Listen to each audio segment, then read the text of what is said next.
जय श्री राधे। आप सभी को श्री धाम वृंदावन से आप सभी को राधे राधे। जय श्री राधे, जय श्री राधे। तो आशा करते हैं आप सभी स्वस्थ होंगे। आपके स्वस्थ की हम मंगल कामना श्री जी से करते हैं, क्योंकि आप सभी का मानना है कि अगर जब ये शरीर स्वस्थ होता है तभी भजन हो पाता है, अन्यथा हम भजन नहीं कर पाते हैं, क्योंकि भजन करने के लिए शरीर का स्वस्थ होना बहुत ही ज़रूरी है। तो आपके लिए हम यही प्रार्थना करते हैं और श्री जी से प्रार्थना करते रहते हैं कि आप सभी पर श्री जी की असीम कृपा बनी रहे और आप सब में भी जो ये राग है, ये द्वेष है, ये मोह है, ना जाने कितना कुछ जो है, इन सब से आप सभी को छुटकारा मिल सके। और आज किसी भी विषय पर हम चर्चा करें तो सबसे पहले एक सुंदर सा भाव अपने श्री हरि के लिए हम ज़रूर प्रस्तुत करेंगे और आप सभी भी ज़रूर कीजिएगा।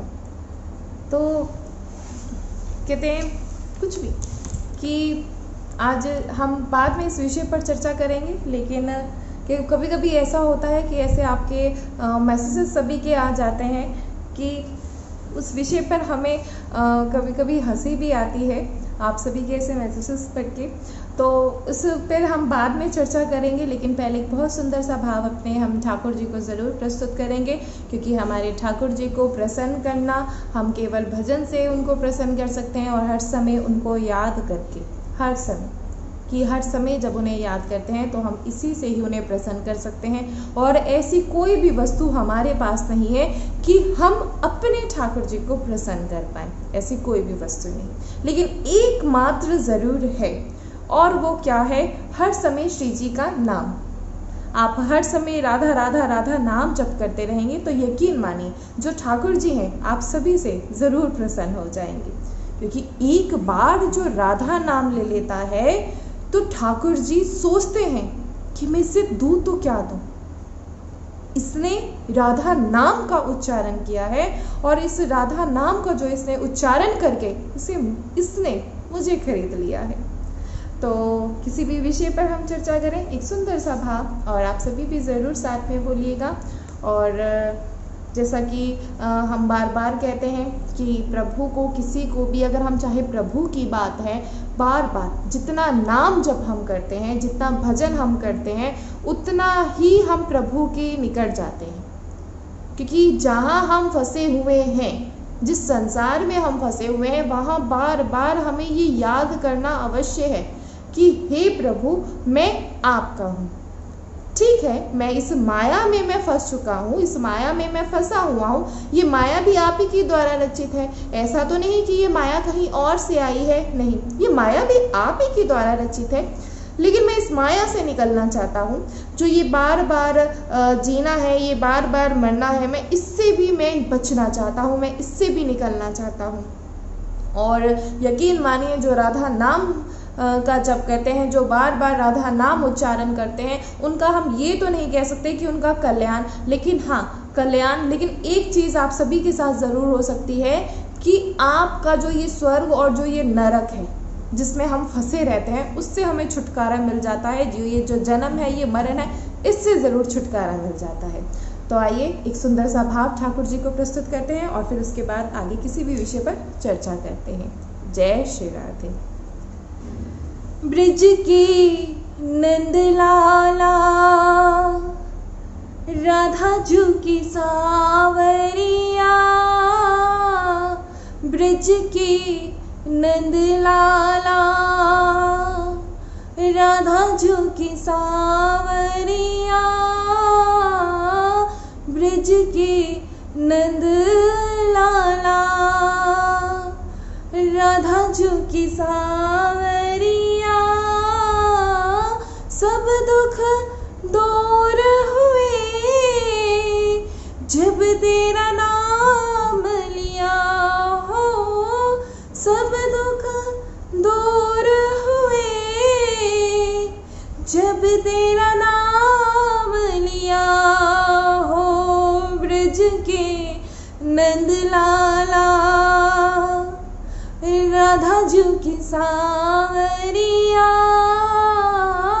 सब दुख दूर हुए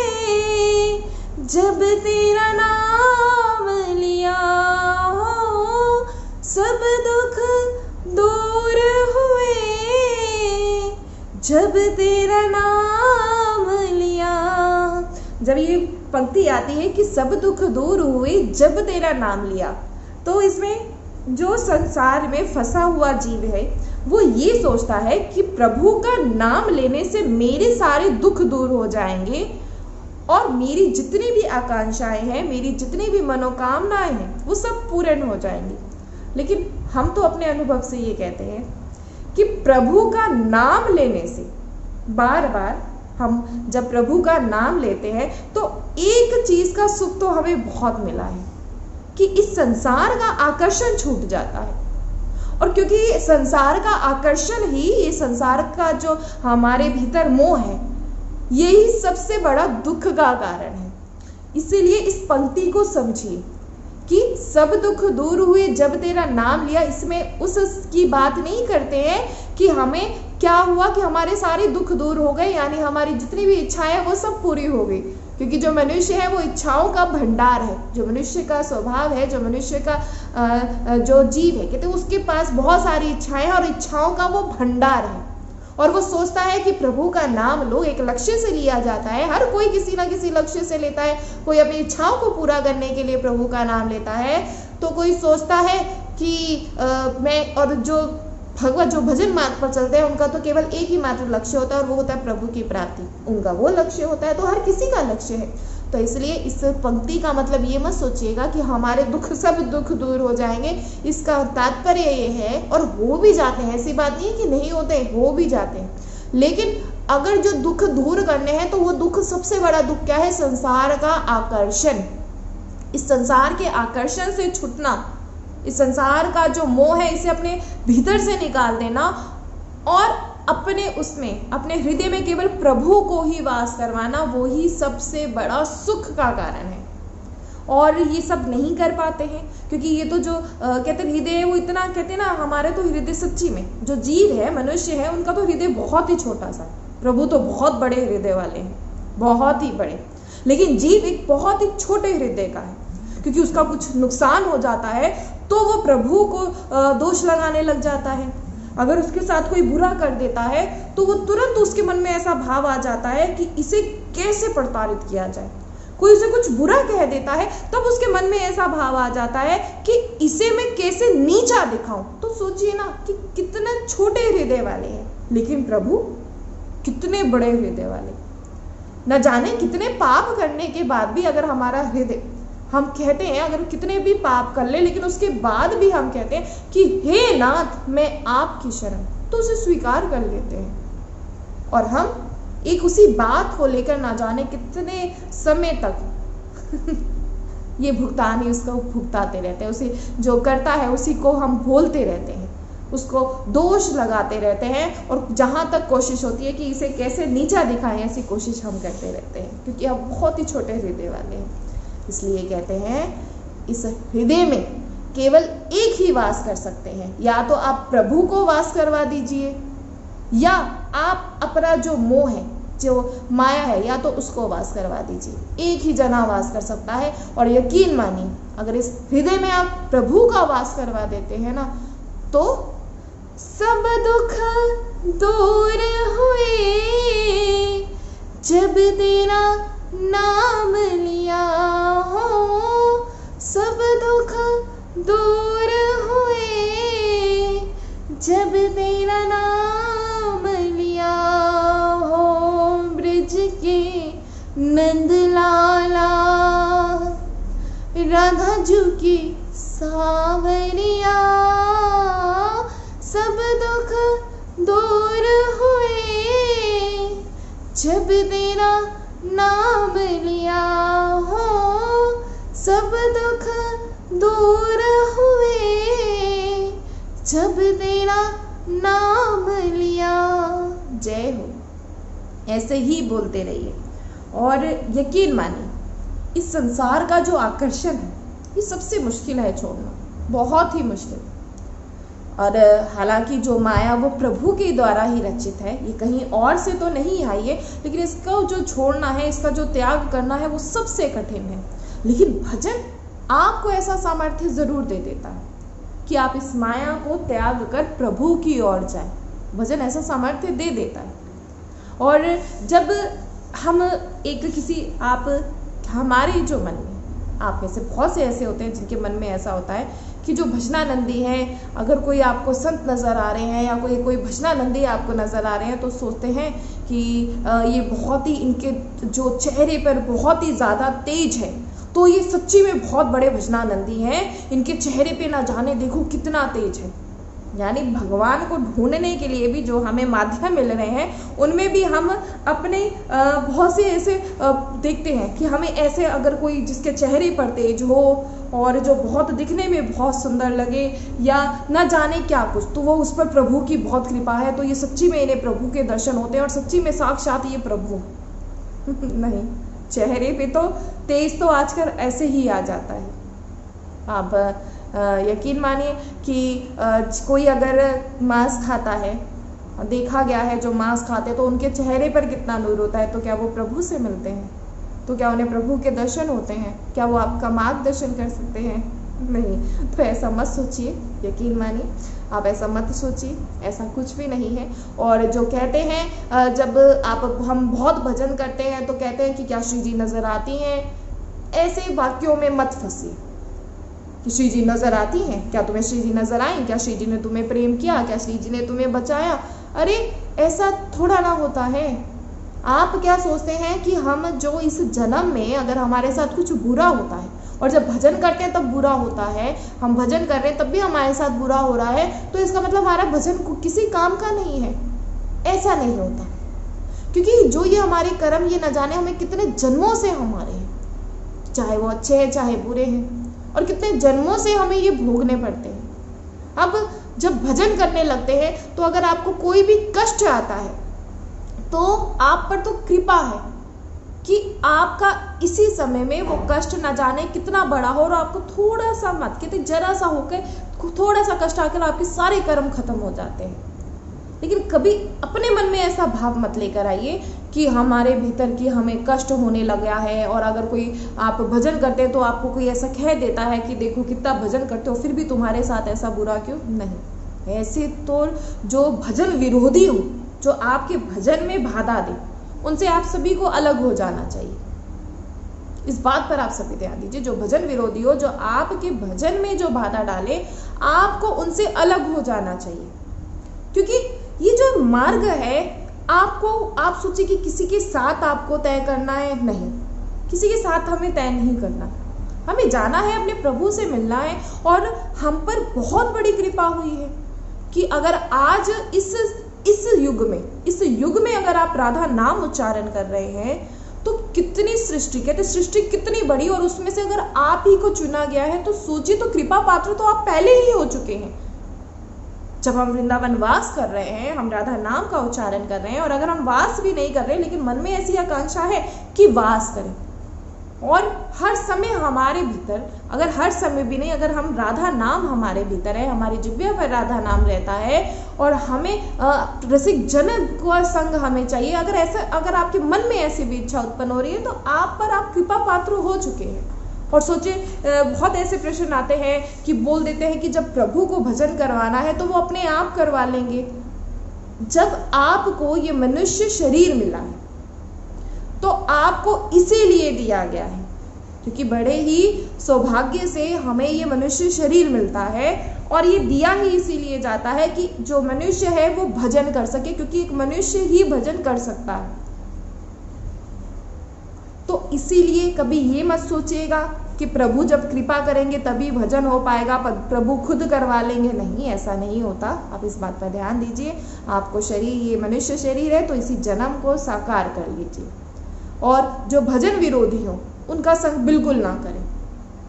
जो आपके भजन को अगर कोई आपका मजाक बनाता है, ये दूसरी बात है, कोई बात नहीं, आपको उसके लिए कोई द्वेष भी नहीं लेकर आना है। कोई हमारा मजाक भी बनाए तो उसके लिए हमें कोई द्वेष भी नहीं लेकर आना, कोई बात नहीं, उस पर कृपा नहीं है तो हो जाएगी। और जब भजन मार्ग पर चलते हैं तो न जाने कितना कुछ सहन करना पड़ता है, बहुत कुछ। लेकिन आपको बस एक बात का ध्यान रखना है कि हमें केवल एक बात हमारे हृदय में रहनी चाहिए, और वो केवल राधा नाम, बस। यकीन मानिए, इसी अनुसार राधा नाम जपते हुए आप जैसे जैसे आगे बढ़ते जाएंगे वैसे वैसे प्रभु आप पर कृपा करते जाएंगे। जो जितना कहते जितना व्याकुल होके, जो जितना दुखी नहीं बोलेंगे, क्योंकि राधा नाम जपने से कोई दुखी नहीं होता है। हाँ, उसके मन में दुख एक बात का, बस दुख भी नहीं बोल सकते, उसके मन में एक पीड़ा, विरह की पीड़ा होती है कि कब मिलूंगा मैं अपनी श्री जी से। और ये सब कुछ कृपा आपको धाम में ही रहकर हो सकती है, धाम में रसिक जनों के संग से हो सकी है।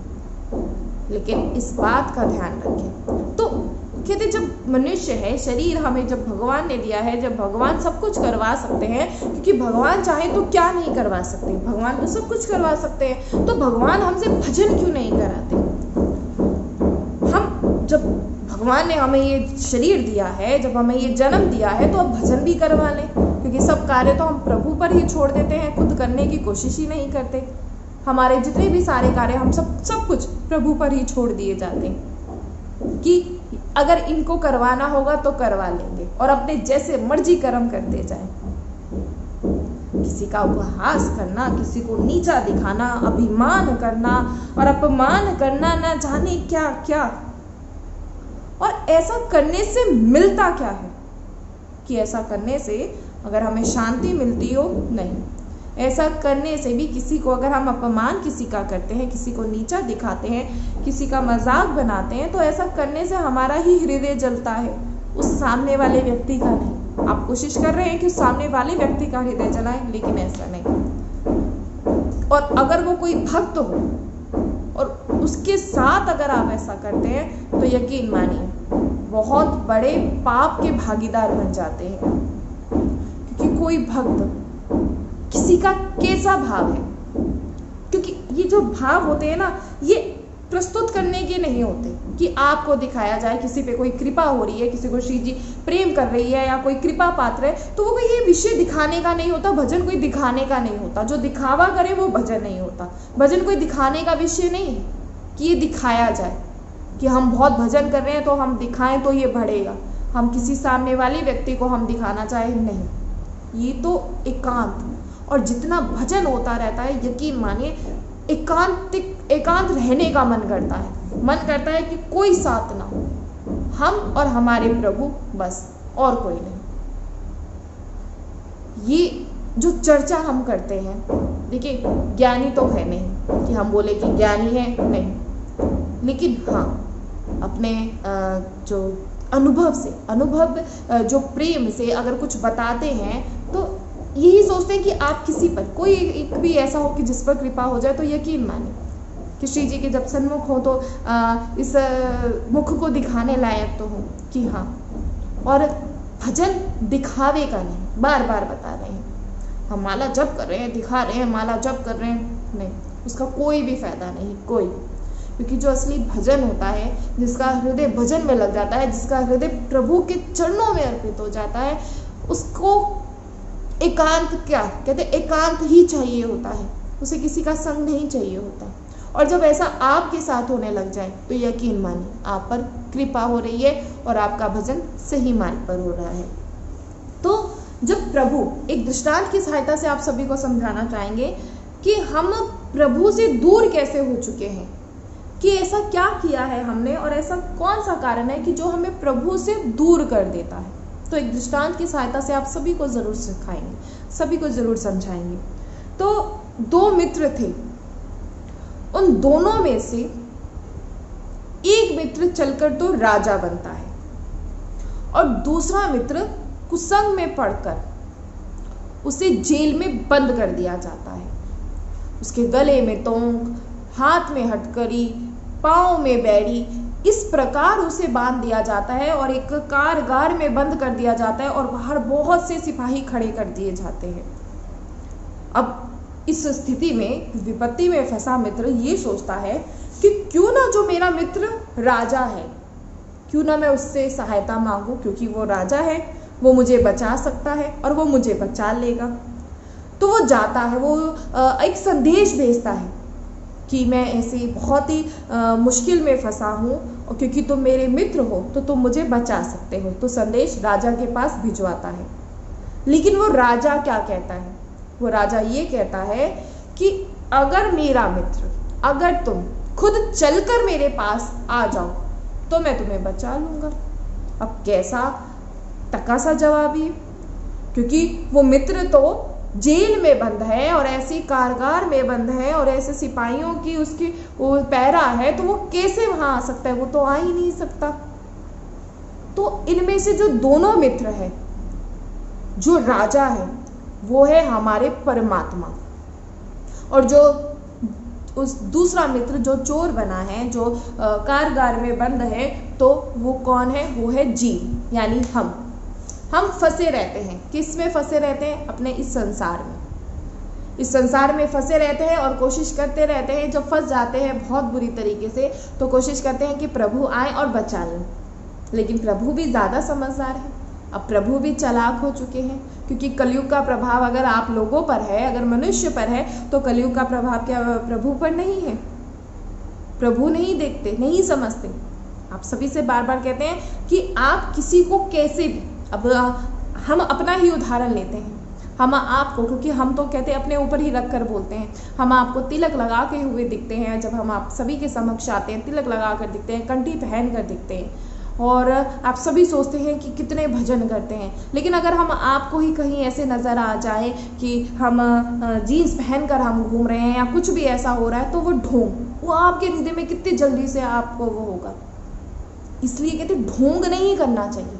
जो ये ढोंग है ना, ये ढोंग हम आपको तो दिखा सकते हैं, लेकिन प्रभु को कैसे दिखाएंगे?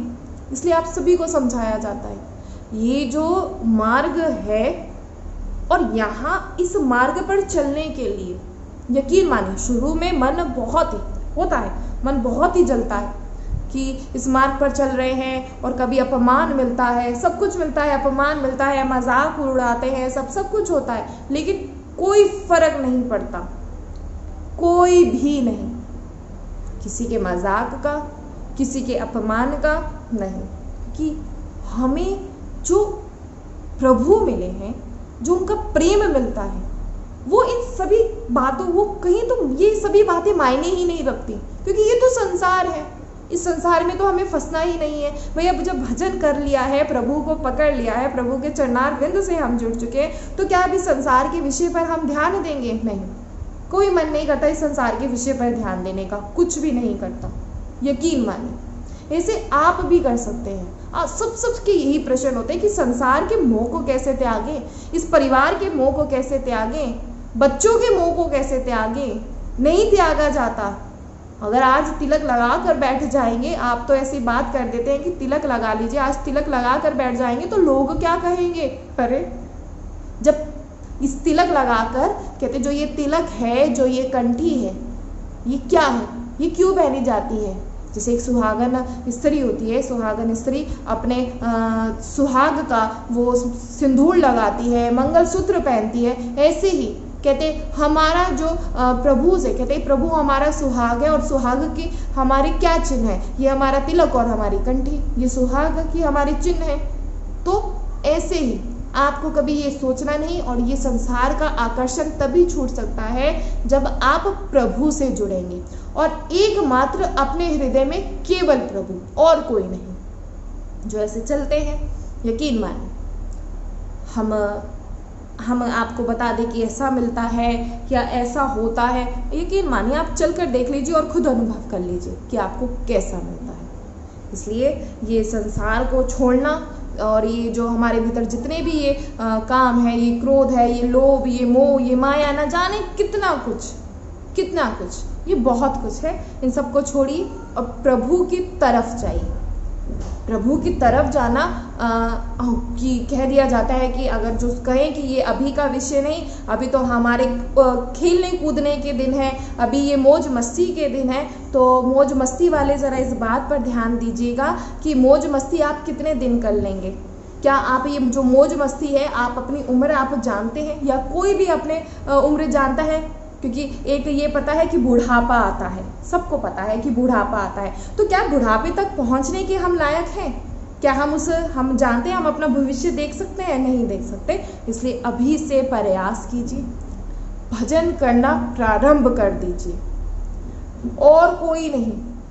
बार बार कह रहे हैं, कोई बोले हम ही आपसे कहें कि चलो जी आओ, एक आपको ऐसा दे देते कि आपका भजन हो जाएगा, नहीं होता, ऐसे नहीं होता। भजन खुद से होता है। और जो ये मार्ग है, यही जीवन की सच्चाई है, ये जीवन की सच्चाई है। और इसके लिए आपको कुछ छोड़ने की आवश्यकता नहीं, केवल मन का त्याग, मन से वैरागी हुआ जाता है, ना कि तन से। तन का मतलब जो ये लिबास, जिसे हम अपना वस्त्र कहते हैं, जिसे हम अपनी वेशभूषा कहते हैं, नहीं, इससे वैरागी होना नहीं कहलाया जाता। वो सब दिखावे का है।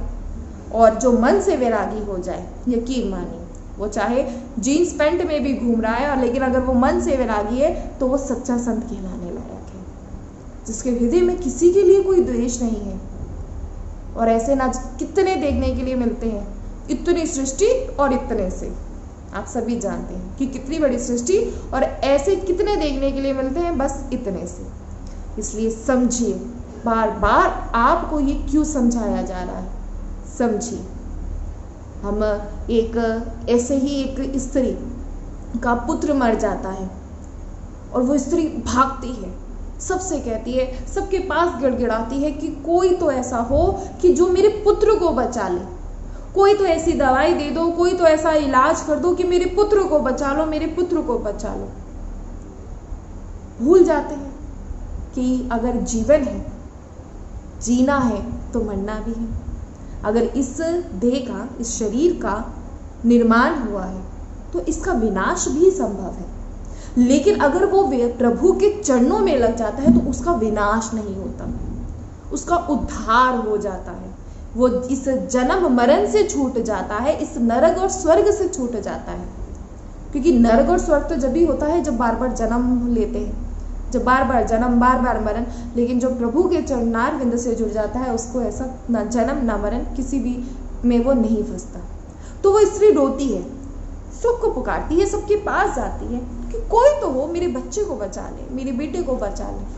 तब वहाँ एक सज्जन खड़े होते हैं, तो वो कहते हैं, और उसको कहते हैं, तुम एक काम करो, तुम बुद्ध के पास चले जाओ, गौतम बुद्ध जो थे उनके पास चले जाओ, वो तुम्हारे पुत्र को जीवित कर सकते हैं। वो स्त्री जब कहते कुछ ऐसा होता है, कोई कहाँ भी दिखा दे तो हम भागे चले जाते हैं। वो स्त्री अपने बेटे को गोद में लिए और चली जाती है। तो वो कहते हैं, गौतम बुद्ध जो है, बुद्ध कहते हैं कि तुम एक ऐसे घर से तुम तेल ले आओ जहाँ, जिस घर में किसी की मृत्यु ना हुई हो। अगर तुम वहां से तेल ले आओगी तो तुम्हारा जो पुत्र है वो जीवित हो जाएगा। अब उस समय वो स्त्री सोचती नहीं, और पूरे गांव में घुमाती है, हर जगह सभी के घरों में जाती है और दस्तक देती है, सबसे पूछती है कि तेल दे दो। तो सब तेलने के लिए तैयार होते हैं, लेकिन वो कहती है, एक बात ध्यान रखना, वही देना जिसके घर में किसी की भी मृत्यु ना हुई हो। वो सोच के विचार करते हैं, और सब कहते हैं कि ऐसा तो नहीं कि हमारे घर में किसी की मृत्यु ना हुई हो, और ऐसा तो कोई भी घर नहीं। तब वो स्त्री जब सब समझ जाती है, तब बुद्ध के पास ना जाके वो अपने बेटे को दफना देती है, और तब बाद में उनके पास जाती है और समझती है और स्वीकार करती है कि उसने क्या समझा। आपने क्या समझा? यही समझा रहे हैं कि जो ये मृत्यु है ये निश्चित है, और पल पल ये हमारा पीछा करती है। लेकिन उस पल पल जितना ये मृत्यु हमारा पीछा करती है, उसी पल पल हम प्रभु के पीछे जा सकते हैं, प्रभु को याद कर सकते हैं, प्रभु को पा सकते हैं। और जो पा लेते हैं, यकीन मानिए, जो प्रभु को पा लेते हैं, उनका जो जीवन है वो सुख हो जाता है, सुखमय हो जाता है। और इस संसार के आकर्षण से छूटना तो बहुत मुश्किल, अगर आप मुश्किल कहते हैं तो नामुमकिन भी नहीं है। इस संसार में है ही क्या। एक बात ध्यान रखिए कि इस संसार का प्रत्येक सुख, कोई भी सुख आपको दुख हमेशा देता है। चाहे वो कोई वस्तु है, चाहे वो कोई व्यक्ति है, चाहे वो कोई साधन, कुछ भी है, लेकिन प्रत्येक सुख आपको दुख जरूर देता है। अभी आप एक नई गाड़ी ले आए और उस गाड़ी का एक्सीडेंट हो जाए, वो गाड़ी बिल्कुल टूट जाए, तो सुख आया एक गाड़ी का, लेकिन उसका टूटने का भी तो दुख आया। तो ऐसी कौन सी वस्तु है, ऐसा कौन सा व्यक्ति, ऐसा कौन सा संसार का ऐसा कौन सा रिश्ता जो हमें दुख नहीं देता, लेकिन एक ही मात्र केवल प्रभु हैं जो हमें सुख प्रदान कराते हैं और इस जीवन की सच्चाई को दिखाते हैं। इसलिए इस जीवन की सच्चाई को समझें और जितना भजन आप सभी कर सकते हैं उतना करें और प्रभु के समीप जाते रहें, और जितना आप प्रभु के निकट जाएंगे उतना ही आपको प्रेम का अनुभव होगा और इस जीवन की सच्चाई पता लगेगी और इस संसार का आकर्षण छूटेगा। और इसलिए आप सभी को बस यही, इसलिए खूब भजन करें, खूब नाम जप करें, और इस भजन से ही, नाम जप से ही आपका जो ये संसार का आकर्षण है जिसे हम छोड़ नहीं पाते, ये संसार का आकर्षण जरूर छूट जाएगा।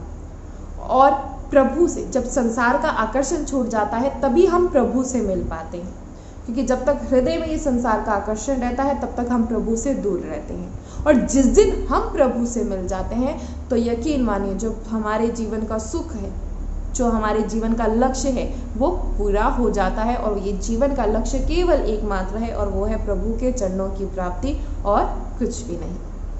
जय श्री राधे।